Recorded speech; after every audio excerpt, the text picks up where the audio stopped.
que acontece? O capítulo 8, tá? Ele é um capítulo que, na verdade, ele repete várias ideias do capítulo 7 de maneira mais clara, de maneira um pouco mais aberta, um pouco mais revelada. Tá? Então, se vocês forem lembrar do capítulo 7, foi o sonho de Daniel no reinado, né, de Belsazar, e aí a gente viu o leão, né, com asas, o urso, o leopardo, né, e vimos como isso falava, né, de um julgamento das nações, né, na verdade falava dos reinos das nações que viriam, né, o reino da Babilônia começa, depois vem o reino dos Medos, o reino dos Persas, o reino da Grécia e depois, em seguida, os Seleucidas.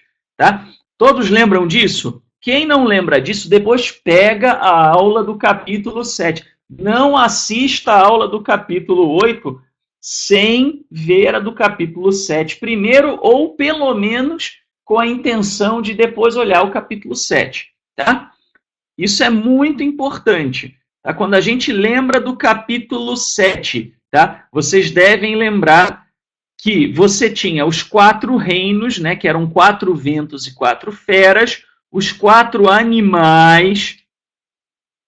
Aí você vai ter, o primeiro animal era o reino da Babilônia, né? O segundo era o reino dos Medos, o terceiro era o reino dos persas, o quarto era o império de Alexandre o Grande, tá? E por fim você tinha o império dos Seleucidas, tá? Então, o livro de Daniel, ele vai sempre compreender esse período, tá? Ele vai da Babilônia, então império, né? Vamos falar, império babilônio, tá? Depois império meda, né? Vamos dizer assim, império persa, tá?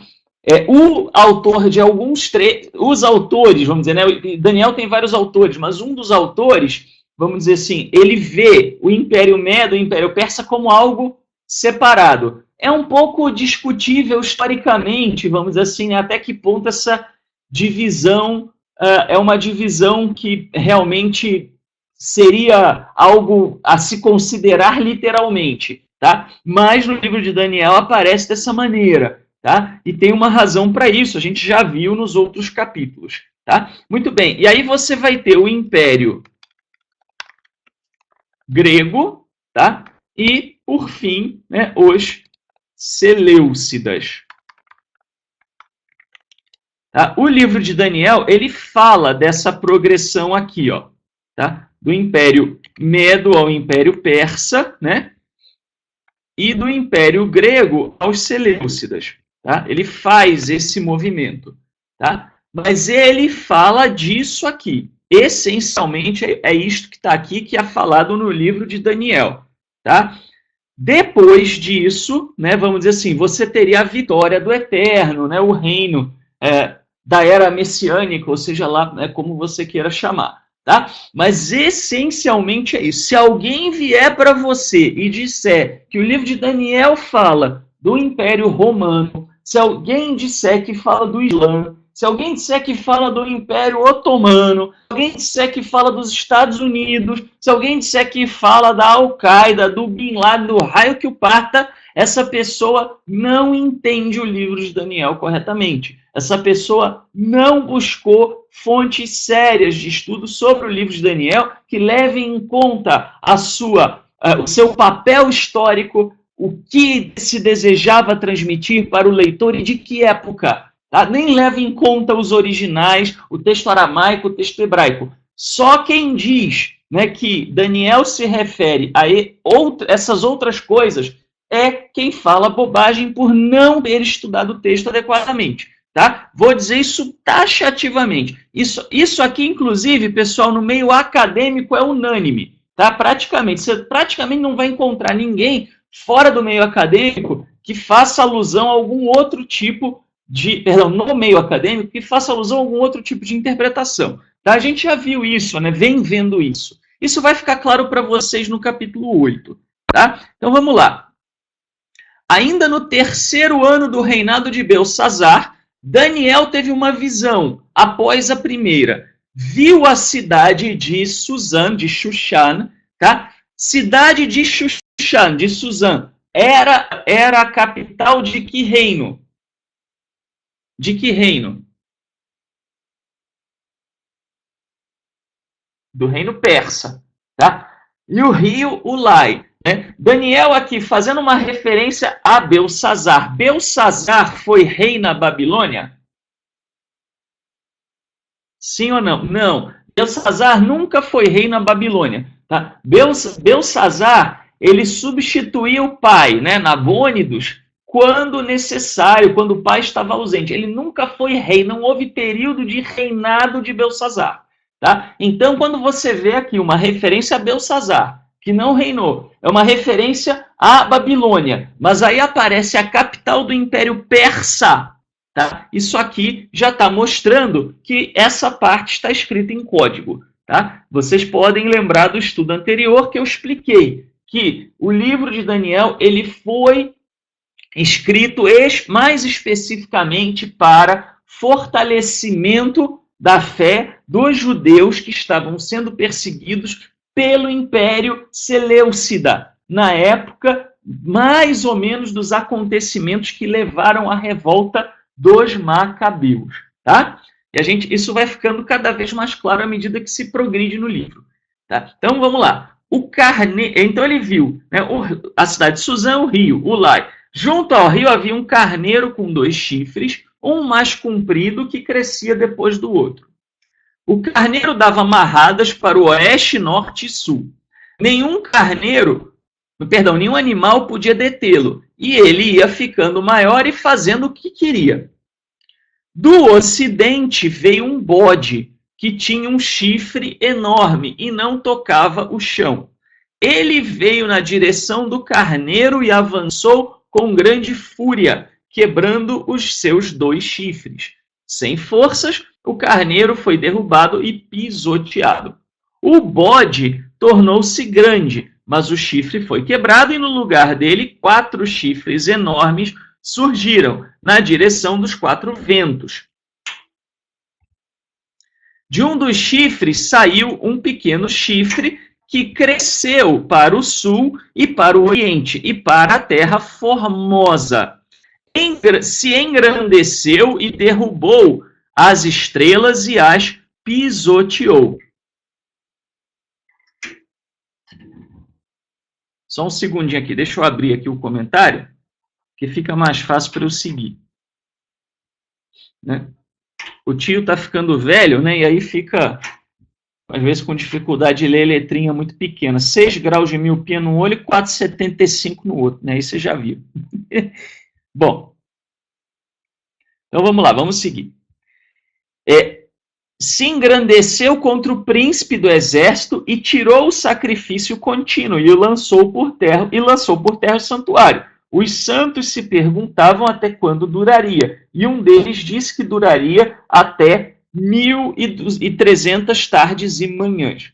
Daniel vê o homem Gabriel que explica a visão.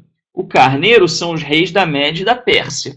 O bode é o rei da Grécia. E o chifre é o primeiro rei. Então, essa já é a explicação. Ó, tá? Viu como é que o livro de Daniel trata os medos e os persas da maneira como eu falei, juntos? Tá? Então, o carneiro, né, são esses 2 chifres, os medos e os persas. O bode é o rei da Grécia, tá? Alexandre o Grande. E o grande chifre é o primeiro rei. Tá? O chifre quebrado representa os 4 reinos da mesma nação que não tem a mesma força que ele. A divisão do império de Alexandre o Grande em 4 partes. O pequeno chifre é um rei feroz, entendido em adivinhações, que perseguiria o povo santo. Ele se levantará contra o príncipe dos príncipes e será quebrado. Antíoco IV Epifânio, que era o rei dos Seleucidas. Tá? E que foi justamente o quê? Um desses reis que se levantou contra o povo do Eterno, né? Se levantou contra o povo judeu. Os dias se referem a um tempo distante. Daniel cai enfermo e depois diz que ninguém entendia a visão. Bom, vamos aos comentários aqui, tá? Primeiro comentário, vamos falar do contexto de Daniel 8, tá? O autor do livro dos capítulos 8 em diante é diferente, não é o mesmo autor de Daniel 7. Como é que a gente sabe isso? Porque o estilo literário muda, tornando-se mais evidente, tá? O idioma também muda. O capítulo 7 é escrito em aramaico, o capítulo 8 em diante é escrito em hebraico, tá? Então, você vai ter, né, uma situação que de algum autor, tá, que teve contato com o capítulo 7, tá, de Daniel e acrescentou uma outra visão, tá, para deixar mais claro a que se referia a visão do capítulo 7. Por quê? No capítulo 7, a interpretação não está tão clara. No capítulo 8 está mais claro, tá? Então, você vê isso na Jewish Study Bible, em Daniel 8, de 1 a 27, dizendo: as visões dos capítulos 8 a 12 são menos poéticas, mais detalhadas e mais focadas nos eventos recentes a partir da perspectiva do autor.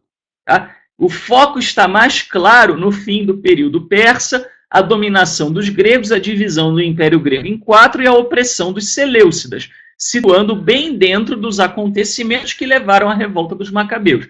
Este capítulo não deixa qualquer dúvida sobre o período ao qual o livro se refere. Tá? E também, se você for pegar mais adiante, vai voltar a ter explicação de quais são as nações. Então, as nações, pessoal, são essas. Favor não inventar coisas viajantes, tá? Isso aqui é o que está explicado no livro. Só falta o autor, né, vamos dizer assim, ou o compilador do livro, colocar em negrito, né, em fonte Arial 25, né, sublinhado em vermelho, né, vivo, para as pessoas poderem ver. Né? E ainda assim vai ter gente que vai dizer que se refere aos Estados Unidos, ao ataque do sei lá o quê, né, ao ataque do Estado Islâmico. Não tem nada que ver. Tá?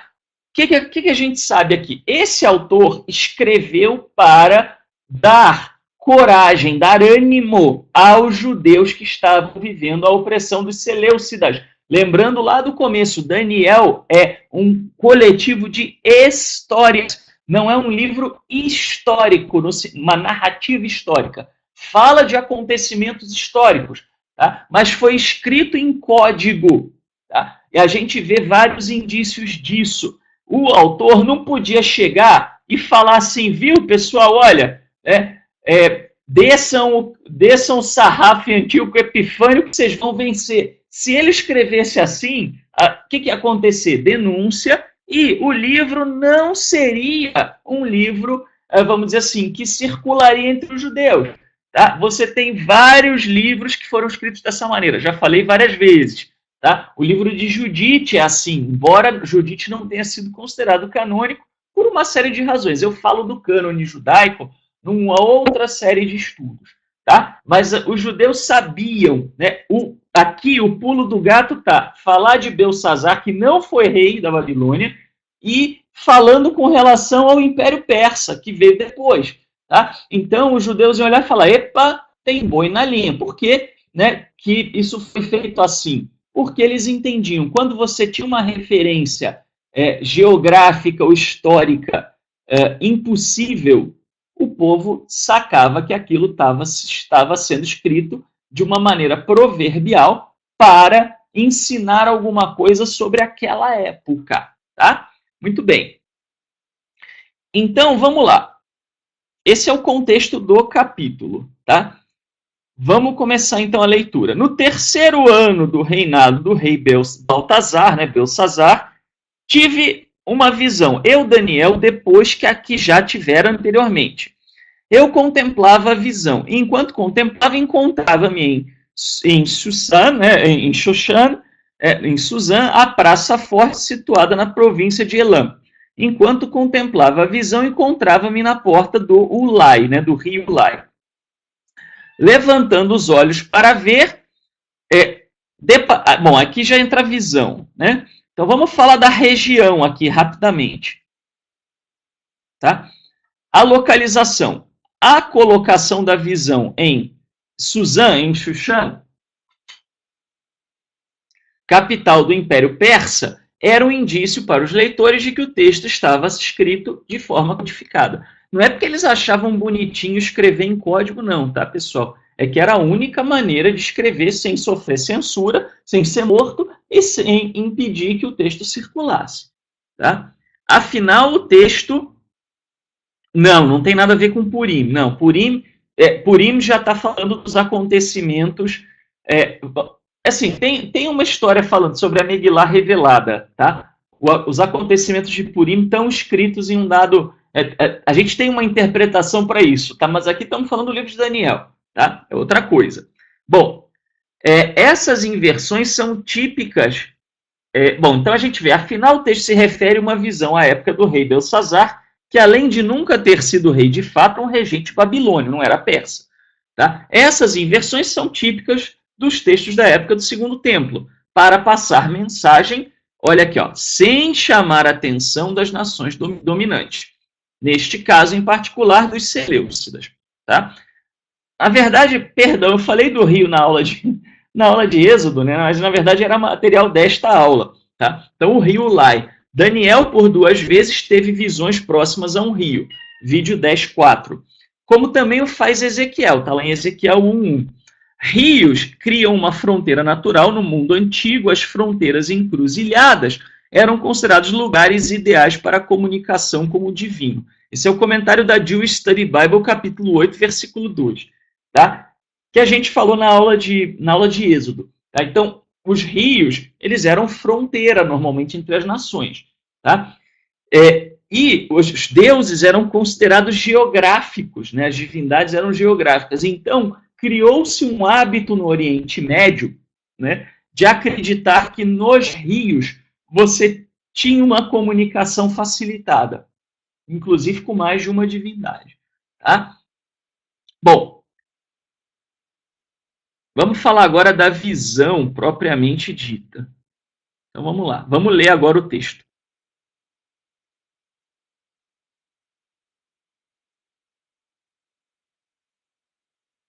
Levantando os olhos para ver, deparei com um carneiro de pé diante da porta. Ele tinha 2 chifres.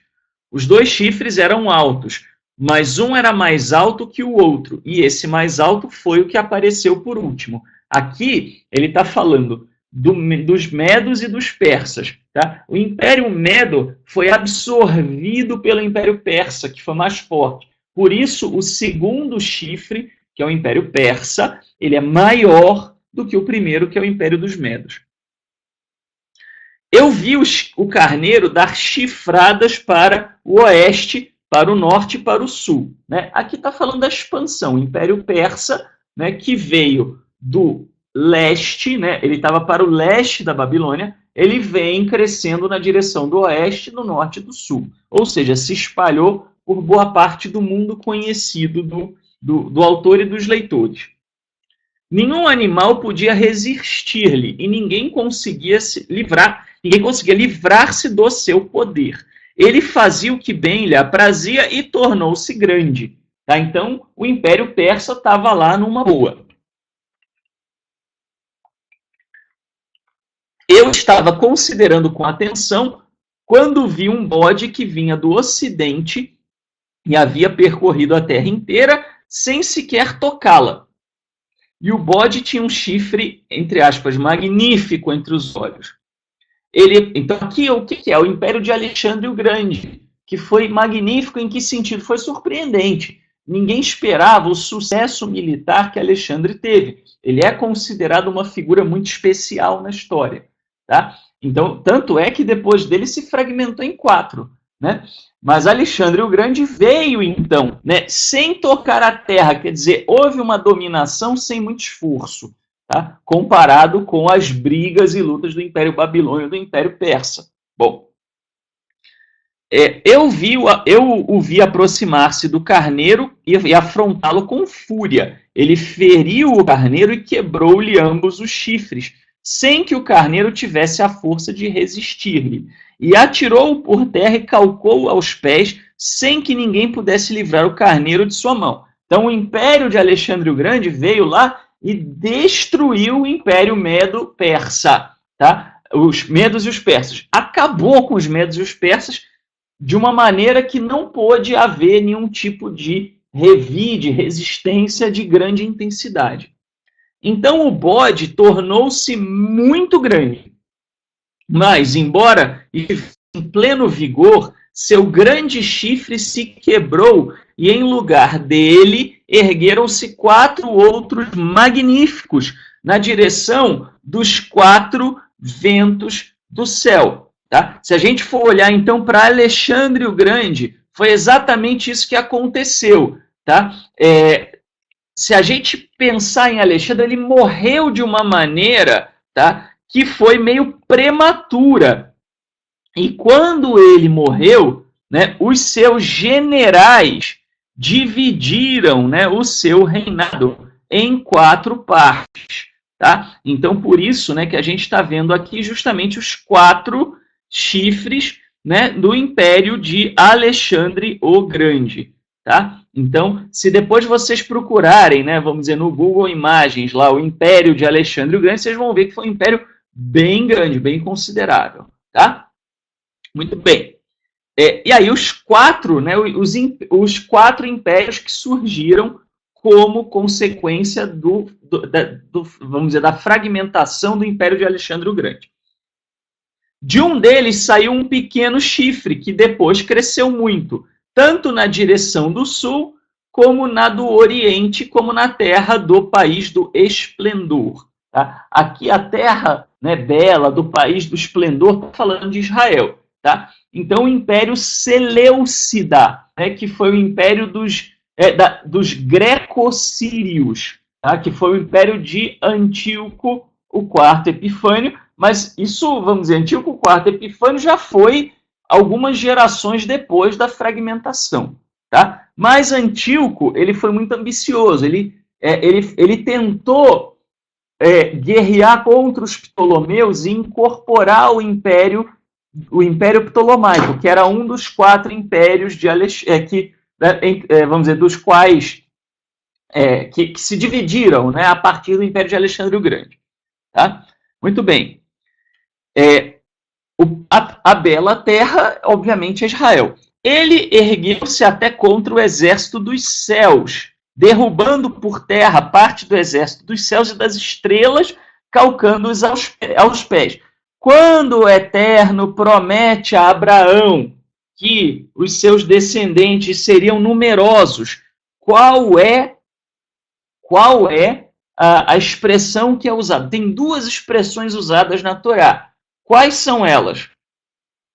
Com relação a Israel se tornar numeroso, na verdade até mais que Israel, né? Os descendentes de Abraão de um modo geral, tá? Mas principalmente Israel, né? Que vem através de Isaac, né? A linhagem da promessa. Tá? Isso, né? Fala-se das estrelas do céu. Tá? Então aqui, quando fala que esse pequeno chifre, tá? Ele guerreou contra as estrelas do céu, tá? Ele fala sobre justamente a oposição que Antíoco Epifânio IV, tá? Fez ao povo judeu, tá? A região da Judéia, província da Judéia. Tá? Por quê? Porque a província da Judéia retornou ao controle do povo judeu na época do Império Persa. Tá? Então, eles eram um estado vassalo, né, vamos dizer assim, do Império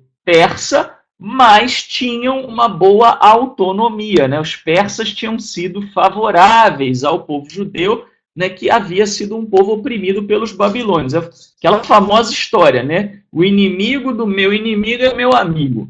Né? E desde aquela época, então, vamos dizer assim, o pessoal deixou um pouco a província da Judéia de boa, né? Tranquilo. Tá? O Império Persa não encheu muito a paciência do povo judeu e depois o Império de Alexandre também não. Tá? E por um período, o império de Antíoco Epifânio também deixou de boa quietinho. Tá? Muito bem. Aí você vai ter o quê? O que aconteceu? Né? Vamos seguir. Tá? E chegou-se mesmo a exaltar-se contra o príncipe do exército, abolindo o sacrifício perpétuo e arrasando o lugar do seu santuário. E o exército, sobre o sacrifício, ele pôs a iniquidade, derrubou por terra a verdade e teve êxito naquilo que empreendeu. Tá? Então, o que Antíoco Epifânio IV ele fez? Ele veio e se colocou contra o ungido do Senhor. Né? Aí você tem a expressão Mashiach, né? Que é, entre aspas, traduzido como Messias. Melhor tradução não é Messias, tá? A melhor tradução é ungido. Tá? Lembrando o seguinte, aqui não fala, o livro de Daniel não fala em Hamashiach, né? O ungido, o Messias, que alguns interpretam como sendo o descendente de Davi numa restauração da dinastia davídica. Tá? Aqui fala em um ungido. Tá? Um ungido, não aqui, né? Aqui ele está falando do príncipe, né? Vamos dizer, o que é o líder, né? O soberano. Tá? Agora, um ungido normalmente vai ser ou um rei, ou um profeta, ou um sacerdote. Tá? E os primeiros a serem chamados de ungidos, tá? Né? A primeira referência de Mashiach se refere ao sacerdote. Então, quando Antíoco Epifânio se levanta contra, né, Mashiach, um Messias, tá? Não Hamashiach, não o Messias, mas um Messias, o que acontece? Ele se levantou contra Onias III, que era o sacerdote. Tá? E Onias III, ele sofreu justamente o quê? Ele sofreu oposição de pessoas iníquas e interessadas no sacerdócio, afinal, o sumo sacerdócio em Israel, né, Kohen Hagadol, né, como o Ebert falou, tá, o sumo sacerdote, literalmente, Kohen Hagadol seria sacerdote o grande, né, literalmente, né, sacerdote o maior, ou sacerdote o mais importante, que a gente normalmente convencionou falar sumo sacerdote, né, então, Onias III era, né, vamos dizer, para ter sido sumo sacerdote. E aí houve o quê? Houve, né, um golpe, né, para usar um termo que está na boca popular, sem entrar no mérito se foi golpe ou não foi golpe, aí é problema de cada um interpretar, né? Mas houve um golpe aqui, né, contra o sacerdote. Aqui foi um golpe mesmo, né? Tá? Então, tem uma pergunta aqui do Bianchini. Shaul, esses 4 reinos duraram até Constantino, porque parece até que este momento eram 4 divisões. Porém, agora no reino romano, não. O reino romano foi diferente. Tá? O reino romano, né, o Império Romano, ele se expandiu por toda a Terra, depois ele se dividiu em Império Romano do Oriente e do Ocidente, ele se dividiu em 2, depois ele foi fragmentando e acabando. Tá? Basicamente foi isso. Então não tem nada que ver. O livro de Daniel não fala de Roma, tá? Por quê? Porque justamente o autor do livro de Daniel e vamos dizer, o compilador que juntou, né, as parábolas daniélicas, tá? Ele viveu na época da dominação dos Seleucidos, não tinha ainda dominação de Roma. Tá? E mais, pessoal, atenção, tem uma diferença muito grande entre Roma e os Seleucidas. Tá? E eu vou dizer para você qual é, né, vamos dizer assim, qual é a questão, e você vai ficar até chocado. Tá? Mas assim, Roma não invadiu Israel. Tá? Roma foi convidada pela dinastia dos Hasmoneus a entrar em Israel para resolver o problema de um conflito entre os Hasmoneus com relação a quem dominaria o povo. Tá? E aí Roma entrou, né, e baixou a norma, né, baixou o decreto. Mas Roma, num primeiro momento, absorveu a província da Judéia da mesma maneira, né, que Alexandre o Grande absorveu, né, a província da Judéia do Império Persa. Roma não tinha enchido a paciência do povo judeu até então. Né? Não, pelo menos não com essa intensidade. Tá? Roma foi convidado, foi outra coisa. Tá? Claro, depois Roma virou um inimigo por conta da insurgência, etc. Mas num primeiro momento, os Seleucidas, eles já fizeram algo um pouco mais pesado, né? Bem mais pesado. Tá? Então vamos lá, vamos continuar. Né? E outro santo disse aquele que falava até assim. Então, o príncipe, pessoal, você tem duas interpretações aí. Ou é o eterno, está falando do eterno, né, como o líder do povo, ou está falando do sumo sacerdote. Na minha opinião, é o sumo sacerdote aqui, não é o eterno. Tá? Não lembro agora se na explicação ele chega a falar. Vamos ler e vamos ver. Tá? Mas, salvo engano, não. Bom, então vamos lá. Enquanto. Agora olha a resposta. Né? Sim, então vamos lá. Vamos continuar, na verdade. Eu ouvi um santo falar a outro santo quanto aquele que falava. Né? Até quando irá a visão do sacrifício perpétuo da desolação da iniquidade? O que aconteceu com o Antíoco Epifânio? Pessoal, leiam o livro de Macabeus. Primeira Macabeus. Mas é apócrifo. Eu não estou falando para você ler considerando o livro de Macabeus como sendo um livro bíblico. Leia como livro histórico. Tá? Macabeus foi escrito, inclusive, com o propósito de ser um livro histórico. Não foi escrito com o objetivo de ser um livro bíblico. Tá? Então, leia como livro histórico, porque é um livro importante para você entender os acontecimentos que deram origem ao livro de Daniel, né, em parte, e também depois a celebração judaica de Hanukkah. Né? E, obviamente, aí você tem depois, emendando o Império Romano, destruição do templo e exílio. Tá? Bom, então, pessoal, o que aconteceu com Antíoco Epifânio? Antíoco Epifânio desceu para guerrear contra os Ptolomeus. Tá? Quando ele desce para guerrear, deixa eu ver se eu consigo colocar aqui na tela para vocês um mapinha, tá? Para que fique claro. E se preciso, eu vou estender essa aula, tá, pessoal? Tá? Deixa eu ver se eu consigo aqui, ó.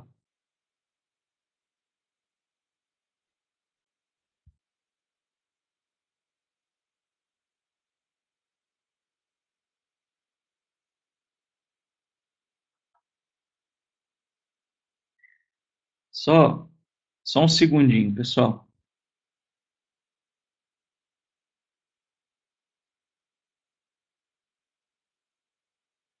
Ó, achei aqui, ó. Vou colocar aqui na tela para vocês. Na verdade, faltou a ideia, né? Eu devia ter feito antes. É que eu esqueci. Tem coisa que a gente não lembra, né, pessoal? E vocês me desculpem, eu esqueci mesmo de colocar um mapinha, teria ajudado, mas não tem problema, vamos corrigir, vamos botar o mapinha aqui na tela que vai ficar mais fácil de entender. Então vamos lá. Ó, tá aqui como foi dividido o reino, tá, de Alexandre o Grande. Tá? Então você tinha o reino dos Seleucidas, o reino de Antígonos, o reino de Ptolomeu, tá? E aí mais, né, vamos dizer assim, mais para lá, né, um pouco, né, você tinha o reino dos Lisímacos em diante, tá? Mas aqui você tinha, tá, basicamente a divisão. O que aconteceu? Olha os Seleucidas aqui, ó. Israel tá para cá, tá? Depois, os Seleucidas, eles foram indo nessa direção, chegaram até o reino dos Ptolomeus. Tá? Deixa eu pegar um mapa agora aqui de Antíoco Epifânio para vocês.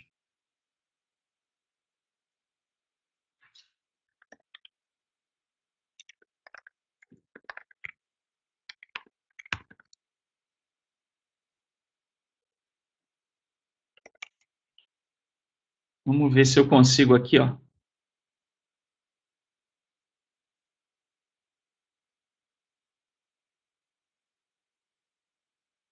Tá aqui, perfeito. Vou colocar. Mais uma vez, pessoal, me perdoem, era para ter colocado o mapa já, né? Mas tudo bem, não tem problema, porque a gente vai estar colocando aqui agora. Mas então vejam vocês aqui, ó. A época já de Antíoco Epifânio, olha como é que estava o mundo. Ó. Aqui você já tinha o reino de Roma dominando o restante e Antíoco ficou com boa parte, tá, do reinado, vamos dizer assim, né, de Alexandre.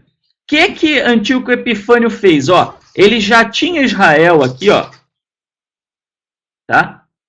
Ele já estava com Israel aqui. Num primeiro momento, ele foi de boa com Israel, ele estava tranquilão. Aí, o que aconteceu com Antíoco? Antíoco, então, desceu para fazer guerra com os Ptolomeus, tá? E foi uma guerra duríssima, tá? E Antíoco Epifânio, então, estava precisando de grana depois da guerra.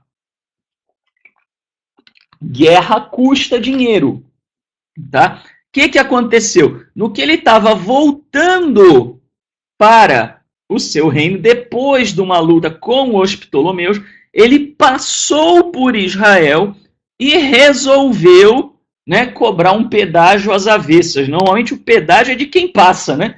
Aqui o pedágio foi de quem passou para quem ficou, né? Ele espoliou Israel. Ele passando por Israel, chega no templo e tira de Israel o quê? Os objetos sagrados do templo. Para vocês terem uma ideia do valor que isso tinha, tá? Hoje em dia, a menorá nova que foi feita para o terceiro templo, né, o dia que existir um terceiro templo, tá? Eu estive em Israel, vi a menorá, fiz até um vídeo, e já falei para vocês, ela custou 20 milhões de dólares para ser feita, porque ela era toda de ouro maciço, tá? Então eles conseguiram uma doação e fizeram, custou aproximadamente o que seria hoje entre 60 e 70 milhões de reais. Só a menorá. Agora você imagina todo o resto, tá? Então, que aconteceu? Antíoco vamos dizer, no começo do reino dele, ele estava de boa, tá? Depois, o que ele fez? Ele passou aqui e passou a ripa. No que ele passou a ripa, parte do povo se insurgiu contra ele. Teve gente que não gostou. E aí, sabe o que ele fez? Ele falou, tá proibida a religião de vocês. Vamos, então, parar. Vocês vão parar de ler Torá, vão parar com todos os costumes religiosos que vocês têm, e eu vou dedicar esse templo, tá, a Zeus, né, Zeus Olimpo, e mais especificamente o filho de Zeus, né, a Dionísio, ou Baco. Tá? Então, foram os dois deuses que a gente tem referência a quem foi consagrado o sacerdócio no templo. Tá? E isso é a abominação desoladora, pessoal. Foi quando Antíoco Epifânio pega, tá, e faz do templo um local de adoração de deuses pagãos e impede o povo de praticar a sua fé. Tá? Muito bem.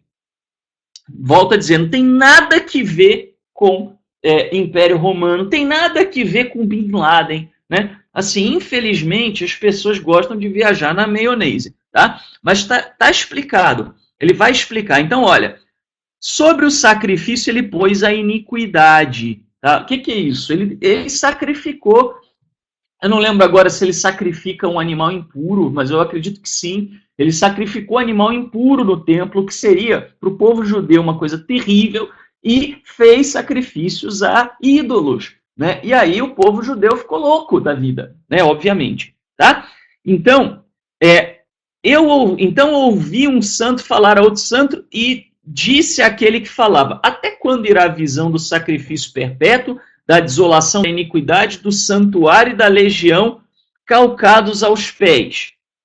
Então, assim, Antíoco veio e passou a ripa. Tá? Num primeiro período, Antíoco Epifânio foi legal.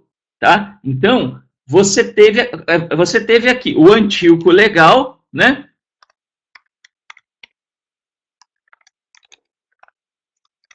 Então, você tem Antíoco IV Epifânio. Tá? Vamos fazer o seguinte aqui. Vou estender um pouco esse texto aqui. Para o povo judeu, tá?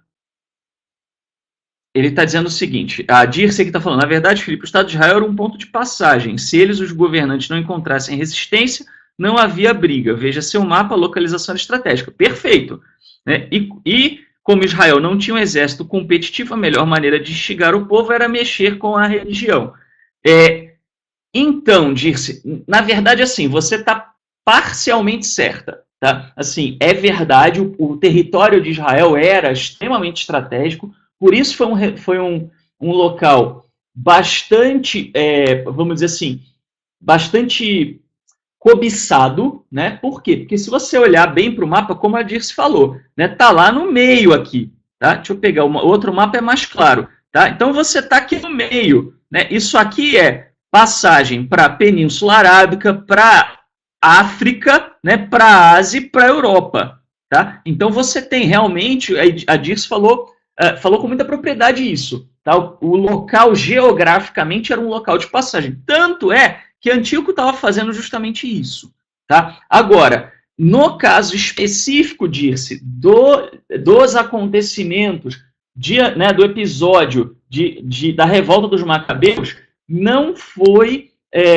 Antíoco Epifânio não aboliu a religião com o objetivo de, vamos dizer assim, abafar a insurgência. Isso foi feito por Nabucodonosor. Tá? Nabucodonosor, sim, ele fez isso. Tá? Agora, o Império Persa, o Império grego e depois o Império Greco-Sírio de Antíoco Epifânio e o próprio Império Romano, num primeiro momento, não mexeram com a religião. Porque eles sabiam que mexer com a religião era comprar uma briga feia. Tá? Agora, eles mexeram com a religião depois de uma revolta, de uma insurgência. Por quê? Porque a religião judaica, vamos dizer assim, né, era uma religião ligada à identidade nacional do povo fortemente, e é até hoje. Né? Então, a religião se tornou um problema. E quando a religião se tornou um problema, aí esses impérios agiram em cima. Mais especificamente o Império Seleucida, né, e depois o Império Romano. Tá? Aí teve outros aí pela frente. Né? Vamos dizer, até hoje é um problema por causa dessa associação, né, da religião com a terra. Tá? Mas Antíoco não tentou fazer isso, né? Assim, não, vou abolir a religião, né, para poder conquistar essa terra. Não, a terra já estava no poder, né, vamos dizer assim, no poder dele. A província da Judéia já era um estado vassalo. Antíoco Epifânio era amistoso com relação a Israel. Ele não tentou, num primeiro momento, inibir a religião. Quando ele precisava de dinheiro, estava voltando, isso é dito explicitamente pelo livro de Macabeus.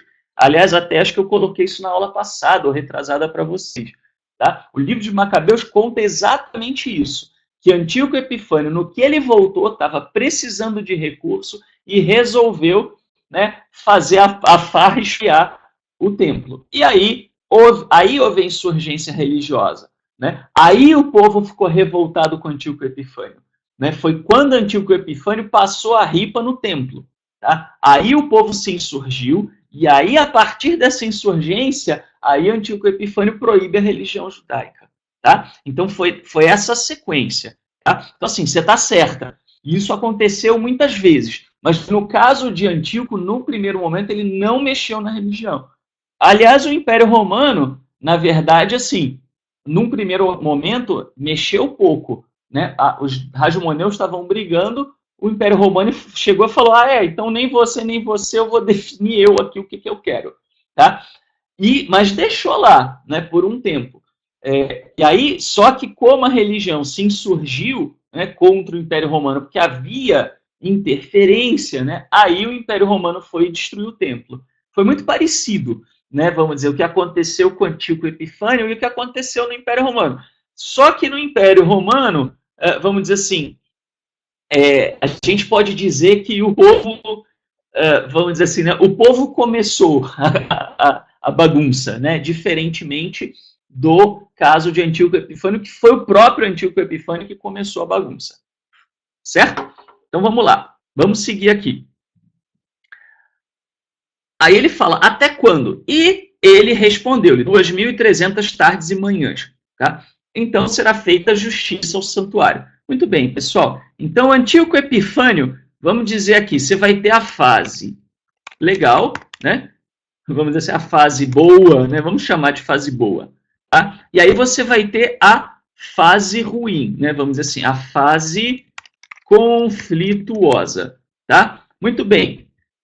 Na cultura semita, quanto tempo, qual é o número que representa um ciclo de tempo? Qual é o número que representa um ciclo de tempo na cultura semita?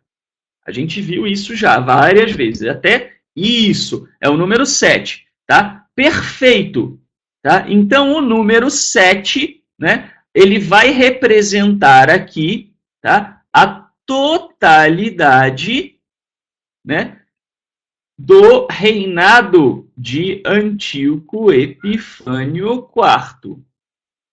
Tá? Muito bem. Então, aqui você vai ter o quê? Você vai ter aqui o número 7, né, que é o ciclo total, tá? Que é representado como no livro de Daniel, né?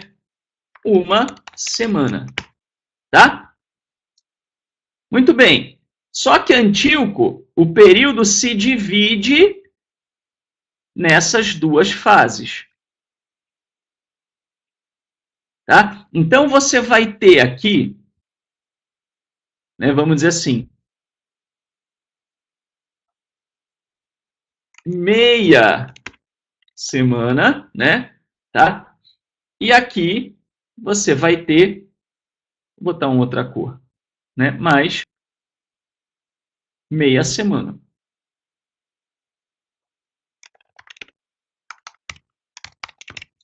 Tá?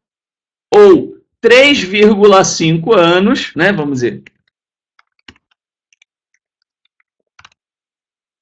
E aqui, 3,5 anos. Tá? Muito bem. Beleza? Tá? Então vamos lá.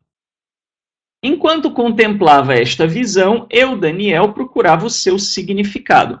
Foi quando, de pé diante de mim, vi como aparência de homem, e ouvi uma voz humana sobre o Ulai gritando e dizendo: Gabriel, explica a este a visão. Nós vamos falar quem é Gabriel, mas depois, vamos terminar a visão primeiro. E ele dirigiu-se para o lugar onde eu estava. À sua chegada, fui tomado de terror e caí com a face por terra. Então ele me disse: Filho de homem, fica sabendo que a visão se refere ao tempo do fim.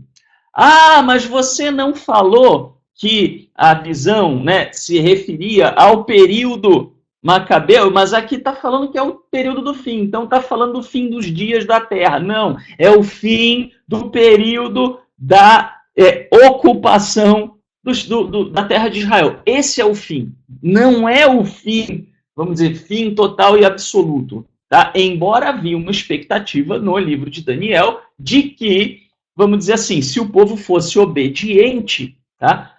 Imediatamente teria a era messiânica. Isso está em todos os profetas.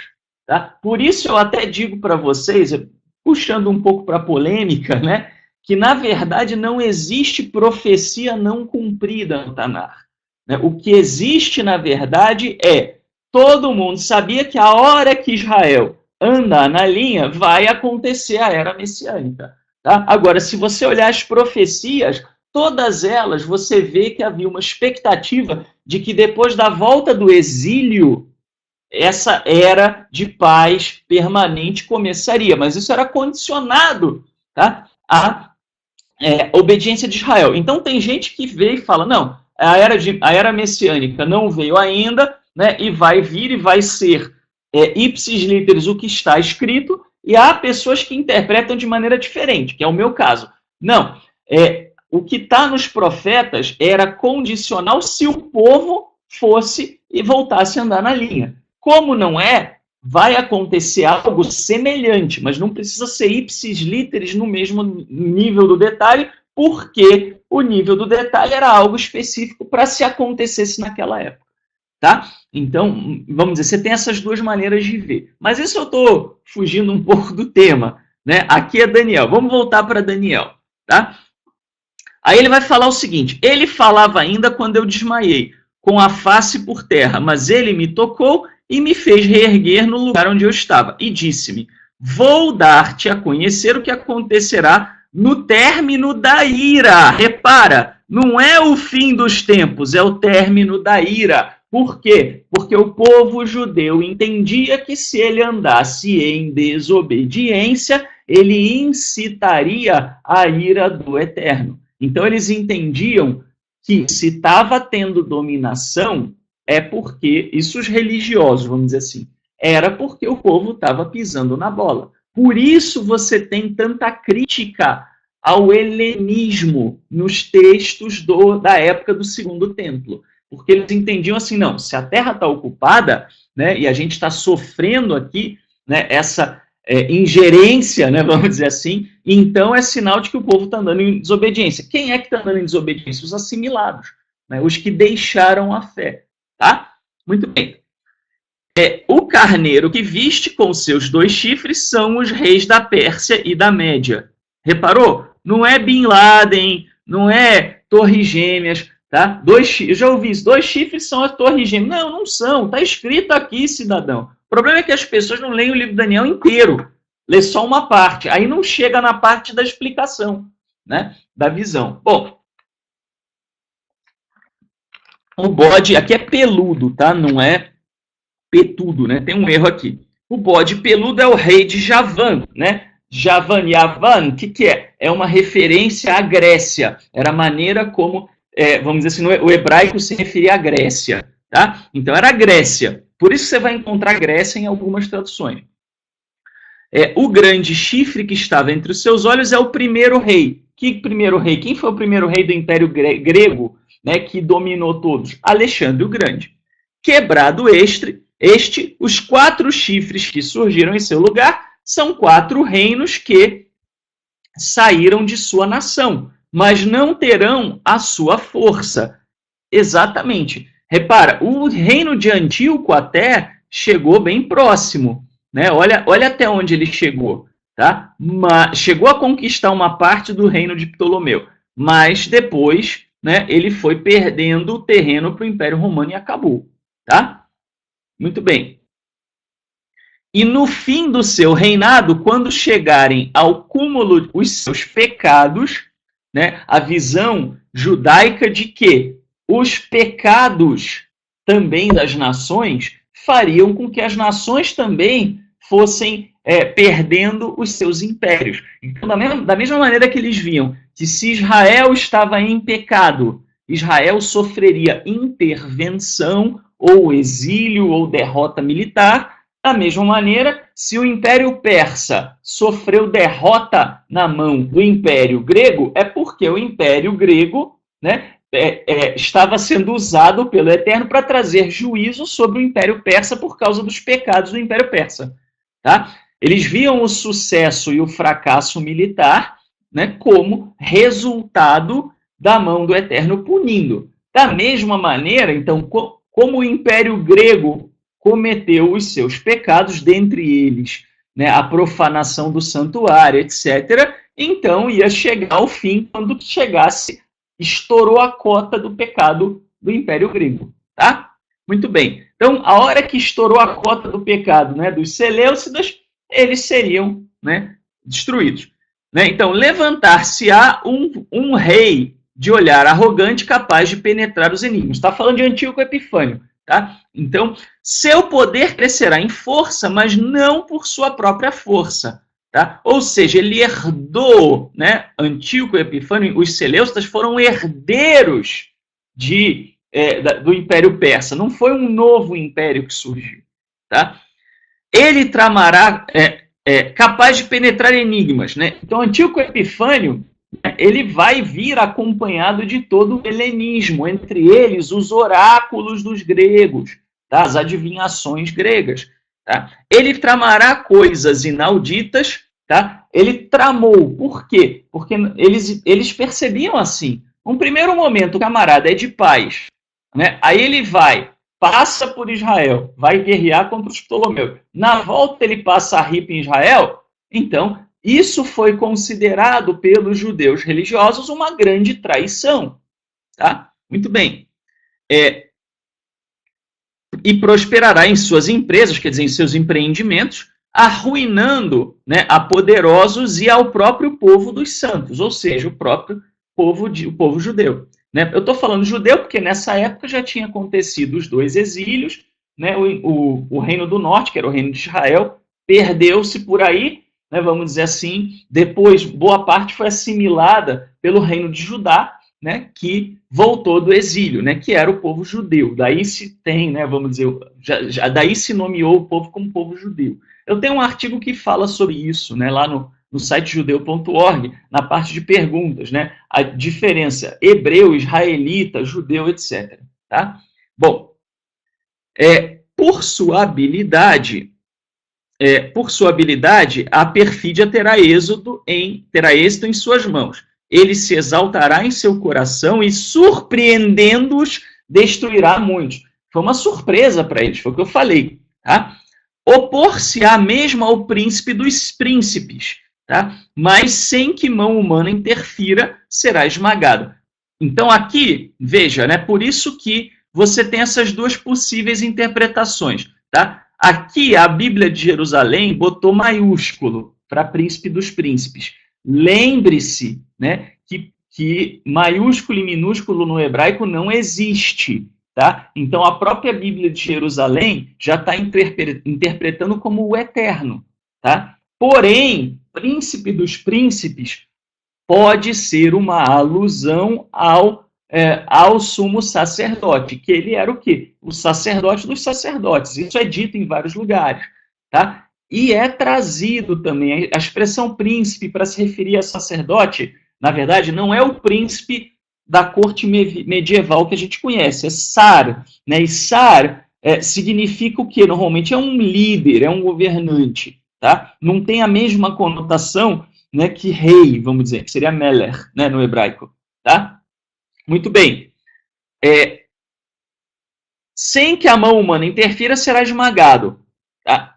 A visão das tardes e das manhãs, tal como foi dita, é verídica. Mas tu guarda silêncio sobre a visão, pois ela se refere a dias longínquos. Então eu, Daniel, desfaleci e fiquei doente por vários dias. Depois levantei-me para ocupar-me dos negócios do rei e guardava silêncio sobre a visão, ficando sem compreendê-la. Olha isso aqui, ó.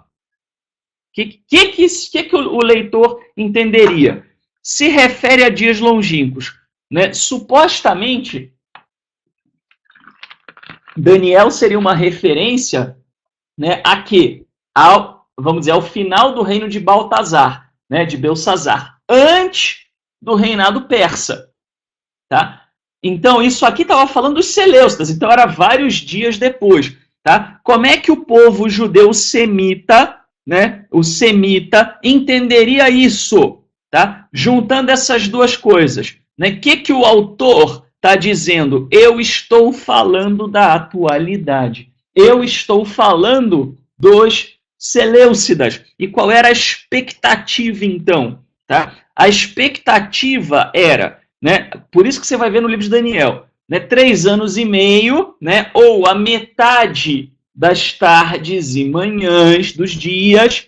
Tá? Se a gente pegar, né, 2.300, dividir por 2, né, você vai ter 1.150, perdão, tá? E isso vai se referir o quê? Aproximadamente 3 anos e meio, ou seja, é a fase boa, tá? E então, no meio da semana, que é o que você vai ver em Daniel mais na frente, no meio da semana ele muda, quer dizer, uma parte do reinado foi boa, outra parte ele foi uma catástrofe para o povo judeu.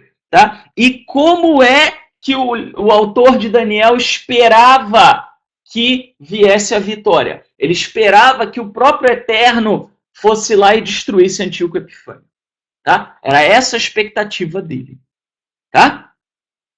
Então, pessoal, vamos continuar aqui. Eu peço licença para vocês, mas vamos continuar porque é importante a gente terminar esse capítulo aqui. tá?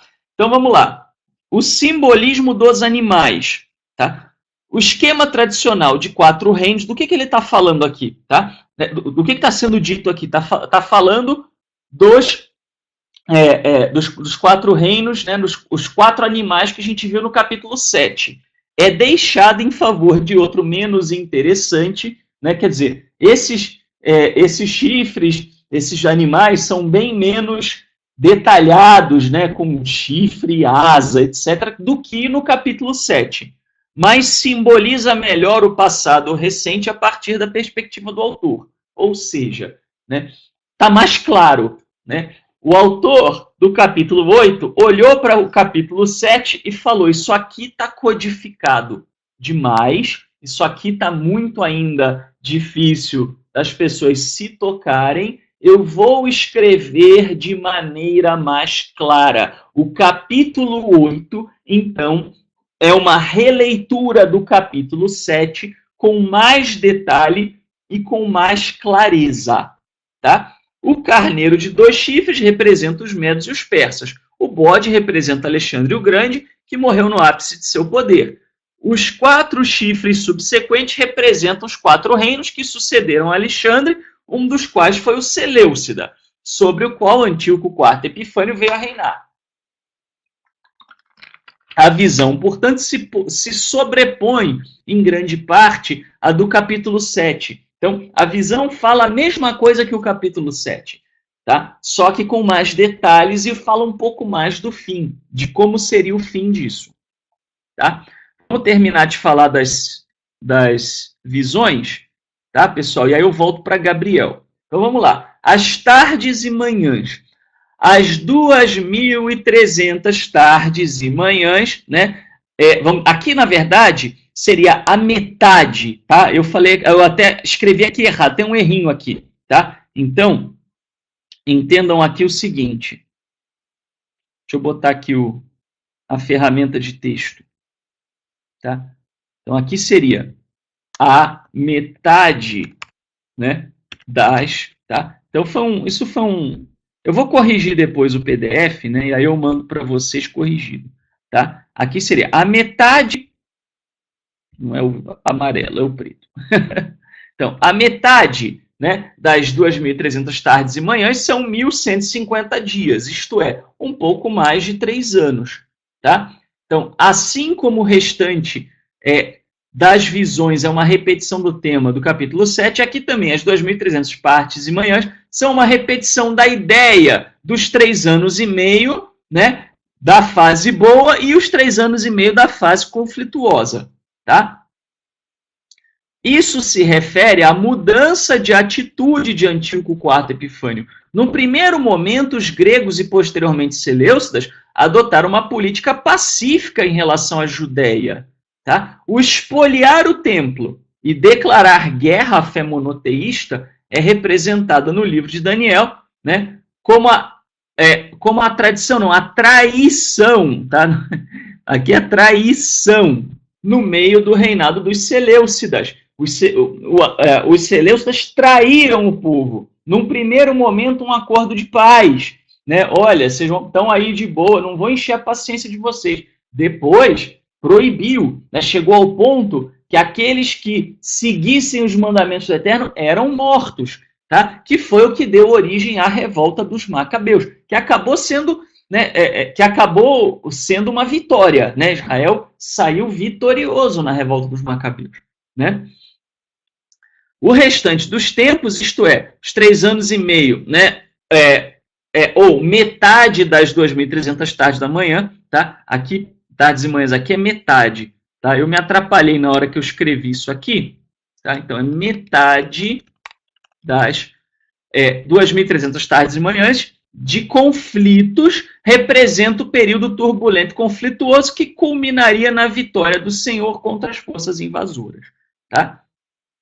É importante lembrar que o autor desse trecho de Daniel escreveu antes da revolta dos Macabeus. Sua esperança era de que a vitória contra os Seleucidas fosse sucedida imediatamente pelo que chamamos de era messiânica. Tá? Então, O autor do livro de Daniel, assim como os profetas, sinalizava isso. Olha, o Eterno vai, vamos dizer assim, né, vingar o povo de Israel, vai derrotar o iníquo, o invasor, e depois começa uma era messiânica, que é condicionada à obediência. Tá? A profecia, ela era vista, ela era entendida pelos semitas como algo condicional. E a Torá fala isso. Né? A Torá fala, olha, é o seguinte, vocês vão para o exílio se vocês desobedecerem.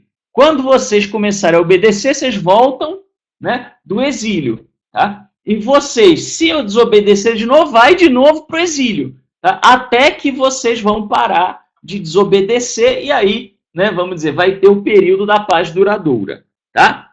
Muito bem. Ao contrário disso, todavia, os Hasmoneus se tornaram tiranos nas gerações seguintes. Israel acabaria sendo invadido pelo Império Romano, o que acabaria levando ao mais longo exílio de sua história. Não à toa, pessoal, tá? Hanukkah fala pouco dos macabeus, né? Na verdade, tem falado, ao longo do tempo, isso foi substituído por uma maior ênfase no milagre do óleo. Tá? Por quê? Porque os macabeus, depois, a dinastia dos Hasmoneus foi terrível, tá? Para o povo. Eles, num primeiro momento, né, a turma, né, os filhos, né, do sumo sacerdote, né, Yohanan, do sacerdote Yohanan, não lembro agora se era sumo, e, né, mais especificamente Judá, o Macabeu, né, e a sua turma, a sua trupe, foram heróis. Mas as gerações posteriores foram uma catástrofe, um desastre. Tá? Por isso, então, perdeu-se essa ênfase. Tá? Ok? Então, pessoal, está explicado aqui para vocês o capítulo 8 do livro de Daniel. Lembrando que a gente tem que entender essa sequência. Não dá para ler só um capítulo e achar que deu para entender tudo.